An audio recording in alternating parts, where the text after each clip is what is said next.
sometimes you set a goal and you do dumb stuff to make it happen. Stuff that might not be serving you for the long term. And then you realize, interesting, if I ever do that again, I'm going to do it a little bit differently. Or you say, I'm never going to do that again. And eventually you get to the point where you do say, okay, let me try that again. But now you have different tools. Set a goal that you really want to achieve, that you think is in your challenge skills sweet spot. As you work toward it, you're going to grow and evolve, and then so are your goals. Your goals are going to grow and evolve. Next Level Nation, welcome back to another episode of Next Level University, where we teach you how to level up your life, your love, your health, and your wealth. We hope you enjoyed our latest episode. It was episode number 1418. If you're waiting for perfect, you'll be waiting forever. Today, happy Saturday, for episode number 1419, one thing a lot of people forget about their goals. I'm going to change it up a little bit here, Alan. This was probably, 7 years ago. My goodness, I'm getting old. I did a bodybuilding show. And after the bodybuilding show, I told my coach, I said, okay, that's the first of many. It was a terrible experience. I absolutely hated it. It definitely led to a mild eating disorder, for sure. But then the next year, I messaged my coach and I said, let's do it. I'm ready to get back on the train. Let's do it. So we did a bulk, which I ate more food and I focused on gaining strength. We figured out this is the show we're going to do. It's 3 months away. One of my best friend at the time, him and I were going to do the same show. We were going to train together. We were going to diet together. It was going to be amazing. And it sucked and I didn't want to do it. And I was getting miserable and my quality of living was going down. I was dating Taryn at the time, believe it or not, throwback. And I just wanted a normal life. I wanted to be able to eat what I wanted. I want to be able to go on dates with my new girlfriend and not say, we got to stay home and eat chicken and rice because that's all I can eat. And for one of my cheat meals, I got to have a half a pint of Ben & Jerry's. Ooh, yep. Yeah, I think I had Chunky Monkey. And the next night, I was lying in bed, and I was like, F this. I don't want to do this. I do not want to do this. But then I had the thought, my buddy's going to get upset and he's going to feel like I'm bailing on him. We were supposed to do this together. It was supposed to be like a brotherhood, companionship thing. I have shame around the fact that my coach is going to think I'm soft because I don't want to do this. And I tried to talk myself back into it. But I ended up going down. I wanted to make sure my decision was final. So I went downstairs and I hammered the other half of the pint of Ben & Jerry's. And then I texted my coach and I said, hey, I'm not doing this shit. I'm done. Not doing it. Just ate the Ben & Jerry's. I appreciate you. You're great. I just can't do it. The reason I tell that story is because I think a lot of us, when we decide we're going to do something, we decide we have a goal in mind, we forget that we can change that goal. And there's two important pieces that come with that. One, you might not be setting as many goals as you could if you think you actually have to accomplish the goal and you can never change it.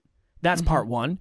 And then part two, you might be 50% of the way to one of your goals and you might quit completely and not continue doing the positive things that you've been doing because you don't want to get to that goal anymore. When I started dieting, I said I was going to go down to 170 pounds a couple months ago. I said, I'm going to get to 170. I'm going to get to 170. I'm going to get to 170 before Tara and I go to Belgium. And as I started going back to the gym and dieting, I just fell in love with bodybuilding again. Really fell back in love with it, which I hadn't felt in a long time. My body's feeling good. I went to physical therapy. I don't want to box like I was boxing before. I don't want to do cardio as much as I was doing it before. I want to lift and diet. I want to lift and diet. I want to lift and diet. And I told Alan, I said, I don't even think I'm going to try to get to 170. I think I'm just going to keep lifting heavy. I'm going to keep tracking my calories. I'm looking better. I'm feeling better. I'm just going to keep doing what I'm doing. But there was a part of me, I said it publicly. I said, I'm going to get to 170. I told you, I said, it's already done in my mind, but my mind changed. I changed my mind and I don't want to do it. Not that I don't think I can. I know I could if I wanted to. I just don't think it's what's best. So that really is my goal in this episode, is to give you the permission to decide. One, I decided that I was going to set this goal and try to accomplish it. Two, I've determined, and this is you talking to yourself, that this goal is no longer aligned or no longer serving me or no longer what's best or no longer something I desire. Now, obviously, there's layers to this. So this fitness goal, this weight goal is a very short-term goal. It's not like if I said my goal is to start a business this year, and then I say, you know what, I think that's going to be super hard. I don't want to do that yet. I think it's going to be too hard for me to do that. That might be a goal that I never try again, and that is something I might regret. I do not believe this is something I will regret, so that's always a good little test to throw out there. Will I regret this if I do change the goal? So many good things in there. My mind is going nuts. Sometimes when you talk, there's so many good things that we can pull out of it. I try not to pull out all the things because I don't want to overwhelm anybody. But what came up for me was this. Everyone has either too few goals or too many. Just came up with that today. That's fascinating. I've talked about how many people I coach, and I just surpassed my 4,500th coaching session. People all over the world, all different cultures, all different backgrounds, all different countries, all different industries. But more importantly, all different goals. All different goals. I had too many goals. My coach said, write down every dream you have. Let's do this. Wrote them all down. I've told the story. He said, okay, hypothetically, if you could only achieve one of those, you could only focus on one of those, you could only get one of those, which one would you choose? I said, nope, doing them all. Now I completely understand why he was doing this, because I do this now with people constantly. He said, no, bear with me. Bear with me. Which one would you choose? I said, the podcast. I get to speak. We're helping listeners all over the world. Kev and I got a good thing going. He's funny. Kidding. I'm not kidding. You are funny, but that's not what I said. What did you say? We have a good thing going. That's what you said? We're in great rapport. Yeah, we're rolling. We're rolling. We were rolling, man. We had good momentum. I think I probably used the word momentum. We have momentum. Mm-hmm. And it allows me to practice my craft. It allows me to get better at speaking. It allows me to impact more people. All that. He said, here's the fascinating thing. You go all in on that one, and you can have all the others. I was like, oh. So after that, I went all in on the Hyper Conscious podcast, which eventually became Next Level University. And now that has come true in so many ways, more than I should articulate on this episode. That's for someone who has too many goals. You can achieve anything, but not everything. Certainly not everything all at once. And that is a fact. If you are too optimistic, you are in so much trouble, just like I was. Okay?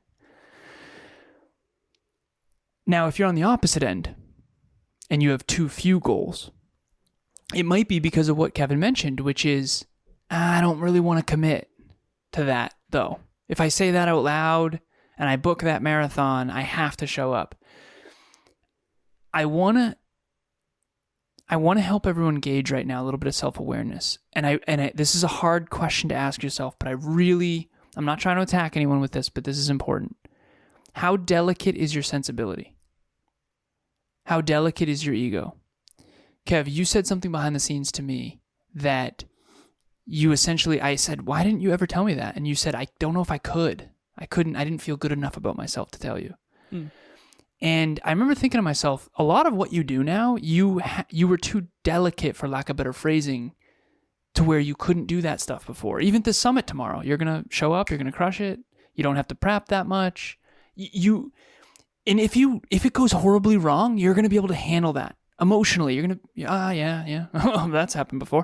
Whereas the old Kev, you would avoid that feedback. You didn't want to fail. You didn't want to look like a failure. You didn't want to look like a hypocrite. You were so trapped by your delicate sensibility. And I'm not trying to be unkind, but if you have a very delicate, fragile sensibility, it's going to be very hard for you to break out of that and to set goals in the first place. Because you're so afraid to be judged by other people when you say, you know what? Nope, I decided I don't want to do that. For me, my problem is having too many goals. My problem is making too many promises. My problem is overcommitting to too many people and that kind of thing. Being overly optimistic is genuinely a challenge for me. If you are really struggling with setting goals at all, remember, you don't have to achieve them. At the end of the day, no one really cared that much that Kevin didn't do that show. They're focused on their own stuff. They're focused on their own identity. They're focused on their own goals, their own achievements, their own dreams. They're focused on their own family and their own income. And at the end of the day, if you do get someone that reaches out and says you're a hypocrite, like, you're going to have to handle that.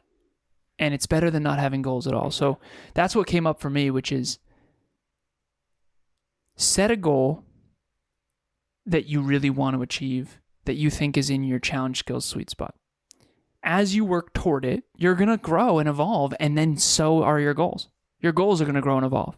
I can't even tell you how many times I set a goal and then got close to getting it and was like, you know what? That's not really what I want. What I actually want is this. Because the point of goals is not to get the goal. The point of goals is growth. And when you grow, you're going to obviously evolve and have a new consciousness, new self-concept, new awareness, and you're going to want different things. Your core values are going to shift a little bit. Your core aspirations are going to have to shift a little bit. Your core beliefs are going to shift a little bit. Your self-concept is going to change a bit. I had one client, she literally said, I want to be a personal trainer, and I want to be a fitness influencer, and I want to inspire people in fitness. Crushing it, doing it. Multiple clients happen. It's all happening. She was going to get her NASM certification. She gets a new job, new opportunity she didn't anticipate, in pursuit of these goals, by the way, because she started shining brighter. All of a sudden, she gets this other job that's twice as much revenue as the previous one. And now she's like, nah, I want to go all in on that. Perfect. You didn't know you were going to get that job. And here's the key. She wouldn't have gotten that job, in my opinion, if she didn't have the goal in the first place. So yeah, she didn't end up becoming a personal trainer. But the pursuit of becoming a personal trainer and fitness influencer is what got her shining and got her outside her comfort zone. And then that's what created this other opportunity, in my opinion, because she started to believe in herself more. She started to study more. She started to get into a groove. She started to get momentum. And once she got momentum, she's like, you know what? Now that I know this version of me, I want this, and this instead. And that's just the journey. Hi everyone, my name is Amanda. I am a dental hygienist and a mom of 2 teenagers. I was first introduced to Kevin and Alan about 3 years ago, so that led me to book a consultation with Alan, and I showed up to that call in the lowest spot that I have been at in my entire life. He is a good human that genuinely wants the best in your life, your future, your love, your relationships, your wealth, and if you have the chance to be in the same room or on the same call or have these two in your life in any way, then you are blessed. If you're a new listener, you might not remember this because this was a minute ago. If you've been listening, you might. We did a 10-pound and 10-week challenge where Alan and I committed to lose 10 pounds in 10 weeks each, or if we didn't, we wouldn't get to record an episode. One of the reasons I changed my goal, Alan, is because when I did that, I did mostly cardio. I was boxing pretty much every day, and I love that. But when I started lifting again and I fell back in love with it, I realized yes, it would not be serving me to actually keep that goal and exercise the way I'm exercising, because I'd have to do cardio every day. I'd have to eat even less than I'm already eating. It wouldn't make any sense. It would be you know what it would be? It would be an ego goal. That would be more of an ego goal for me to say, well, I got to 170, when in reality, it doesn't really matter that much. It's just a number. It's just an arbitrary number on a scale. It's great for me to shoot. If I didn't shoot for it, I never would have started working out the way I am. And I never would have started tracking my calories, and I wouldn't be weighing myself every day, and I wouldn't be taking creatine every day and my multivitamin. I wouldn't be doing that. And I'm doing all those things, and that's the positive side of it. Once you get the momentum and you get the wheels spinning, you can change the destination. You're already moving. Okay, you know what? Instead of going to this place, I'm going to go to this other place. Let me take a right here. You still got momentum. You can still do it. The hard part about all that is that comes from the awareness of, well, I've done this before. I know what it took. Now this time I understand that I can change my goal. sometimes you set a goal and you do dumb stuff to make it happen. Stuff that might not be serving you for the long term. Mm-hmm. And then you realize, interesting. If I ever do that again, I'm going to do it a little bit differently. Or you say, I'm never going to do that again. And eventually you get to the point where you do say, okay, let me try that again. But now you have different tools at your disposal. There's two pieces of this. One, I am sad that Taryn and I are traveling when we're traveling because I want to keep dieting. I actually do. Now, it sucks and I'm hungry all the time, and I'm not saying I enjoy it and it's easy, but I am very committed to the journey and I'm enjoying that. Because when we go to Belgium, I'm not going to diet. I'm not traveling across the world and I'm going to diet. No, I'm not going to be tracking calories. I'd like to find a gym, but I'm not going to be tracking calories. That's part one. The part two of it is I'm super excited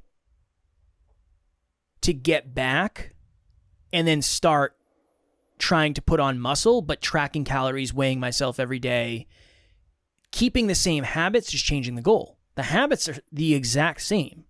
Track your calories, work out, do mobility, weigh yourself, all that. The habits are exactly the same. It's just the inputs are a little bit different. And I'm very, very excited for that. So those are the two things. Sorry to interrupt you. When you two, now that you and I don't use as many filler words, long pauses. So when you two go to Belgium, which is the current goal, what if when you go to London and visit those other places, you're like, you know what? We had planned on staying in this hotel in Belgium, but honestly, let's just stay here. You ever had that happen? It already happened. Happened. We were supposed to go to London for one day, and Taryn came to me and said, hey, can we do 2 days in London? Do you mind if we stay over in London? I was like, yeah, sure. I'm all for it. We're there. I don't care. We can do whatever you want. And let's say you're in London the first day, and then Taryn's like, you know what? Yeah. I don't want to stay another day. You got to stay fluid. That was said on the Next Level U Live. Who was it that did the Next Level U Live again? Rich. Shout out to Rich. Rich said, stay fluid and don't get a big head. That was good advice. Really good advice. And when you do need goals, I'm never going to say otherwise because I don't agree. I think goals are how humans are wired. And there's a lot of science underneath. Stephen Kotler wrote a book about this where he talks about how not having any goals is actually bad for us on a biological level and a neuroscientific level. So you got to have some goals, even if they're unconscious. You know, shooting towards something, building towards something, brighter future, hope for the future, that kind of stuff. I've talked about that 1,000 times. But once you are on the path and you're gaining momentum and you're gaining new awareness and you're gaining new capabilities, you're going to pivot. You should. You weren't aware. I mean, you've never been to London. Well, you've been to London. She's never been to London, or she has been? Nope. No. So when she's in London, she might be like, you know what? I don't like this. Let's go back to Belgium. It's like trying new foods. You know, you go to a restaurant and you try your partner's food, and then you're like, you know what? I actually want to get this. I don't want this food that I originally came here for. The chicken piccata isn't as good as I thought it was going to be. Insert analogy here. Here's the point. People say it's about the journey. It's not. It is and it's not. The destination you choose in advance dictates the journey. If you want to climb Everest, that's very different than climbing Mount Wachusett, a mountain near us. Everything has to change. You want to climb Mount Everest? Every training you do, every coach you get, every cardio session you do, it has to be tweaked a little bit. It's going to be way harder, way more challenging, way more risky. It's going to cost way more money. It's going to take way more time and effort. But you might get to base camp too and be like, you know what? Let's go climb mountain. I don't want to do this anymore. You don't have to. You don't have to. But I will say this last piece, which is, unfortunately, sometimes that can hurt people's ability to build self-belief. One benefit that I've had to the perseverance towards any goal, whether it be the 10-pound in 10-week challenge or whatever, is that you build self-belief when you do whatever it takes to get the goal. And if you do continuously quit before you ever get to any finish line, I had one client who wanted to do 20 pounds in think it was 20 weeks or something like that. I think it was 24 weeks or something. But she wanted to quit, and the reason she didn't is because she needed to prove to herself she could do it. And now she has that tool in her tool belt. Now she knows she can do it. And she also knows how to do it, which is good. But if you quit every journey before you get to the goal, you won't build a ton of self-belief. So that's dangerous. But if you only ever set a goal and then never pivot, never change, you just have blinders on, and you're going to end up hurting yourself. I did a marathon on a whim to do that 10-pound and 10-week challenge, and I was bedridden for a whole day after that, for lack of better phrasing. I mean, we ordered some food and we were okay. Emilia did a half marathon with me, but my legs were shot that week. That wasn't optimal. I'm not a marathoner, It's definitely reckless. The track is easier to follow on your second lap. So if you've done something once before, you're probably more informed when it comes to making a decision. If you're doing it for the first time, it is hard, because I wanted to quit the first bodybuilding show many times, but I wanted to prove to myself that I could do it. That's why I knew I wouldn't regret it if I did it the second time. If I said, this isn't for me, it's not aligned, I don't want to beat myself up anymore, this isn't good for my mental health. Because you knew you could do it. So I you knew already I got could the do belief. it. Yeah, I knew I could do it. I just didn't think it would be worth it. And if I don't think something is worth it, I usually don't want to do it anymore. It just doesn't make sense to me. Mm-hmm. Unless to me, building belief is worth it. So I think that's a very important thing. What's your next level nugget, son? Everyone has too few goals or too many. Where are you on that spectrum? If you're on the too few side, I recommend 3. I think 1 is too few. I think 5 is too many. I think I used to have 10 or 15 dreams. I wanted to be, an actor and all that kind of stuff. I think that if you're on the too few end, I think when I say too few, some people don't have any. Some people don't have any measurable goals. I do think you're making a mistake. That's my opinion, but I also think there's a lot of science underneath that. If you have too many, you're also making a mistake. You're spreading yourself too thin. You're most likely becoming pretty decent at everything, but not truly great at anything. Because, the best chef in the world mostly cooks. The best speaker in the world mostly speaks. The best podcaster in the world mostly podcasts. And I think that's a fundamental principle, and I think very few people are the exception to rules like that. So for me, I think 3 is the sweet spot. But so if you have less than 3 goals, up the ante, try to go for 3. If you have more than 3 goals, maybe consider going all in on the other ones, hoping that the other ones will kind of come as a byproduct. My next level nugget would be dig into the why beneath the goal. Why did you want the goal in the first place? Was it ego? Was it attention? Was it somebody else wanted the goal for you? That's a great place to start, because at least you'll have the awareness of, why did I sign up for this in the first place? That is what I would say. Next Level Nation. Our next round of group coaching. Group 11 is going swimmingly currently. An amazing, amazing, amazing group. Ignite is their team name. The next round is September 26th, 6 p.m. Eastern Standard Time. If you are interested and you want to be put on the waiting list, reach out to Alan at nextleveluniverse.com. We will put your name on the list, and then once the website is up to date, we'll help you take care of all that, and then we'll get your spot locked. So if you've missed out on one of the other previous groups, please reach out. Make sure you get in early. That way we'll hold your spot, and you'll be off to the races. Imagine someone who has no clarity, they're not committed, they're not confident, they're not consistent, and they don't have a community surrounded around them of like-minded dream chasers. That's someone who is probably on the struggle bus. They're probably having a really hard time. And we have a course for you if that's the case. Now imagine you are crystal clear on where you are, where you want to go, and how to get there. You're committed to get there, but you know you can change along the way, like we just talked about. You have amazing growth-minded people around you, great community. You are confident because you're building self-belief along the way, and you're consistent, which is also another reason why you're so confident. We have a course called the Next Level 5 to Thrive. Those are the 5. Clarity, commitment, confidence, consistency, and community. If you have positive in all 5 of those, you are going to be off to the races. You're going to have tons of momentum. You're going to be feeling it. You're going to be loving it. And we have a course that is designed specifically to help you create those 5, the next level 5 to thrive. The link will be in the show notes. Tomorrow for episode number 1420. Tomorrow is Sunday, if you're listening to this on Saturday. Another reason self-awareness is everything. I saw a new movie that really brought a lot up for me. A very deep movie, Oppenheimer. Many of you may have heard of it. That episode comes from that lesson. As always, we love you. We appreciate you. Grateful for each and every one of you. And at NLU, we don't have fans. We have family. We will talk to you all tomorrow. Evolve and let your goals evolve with you. Next Level Nation.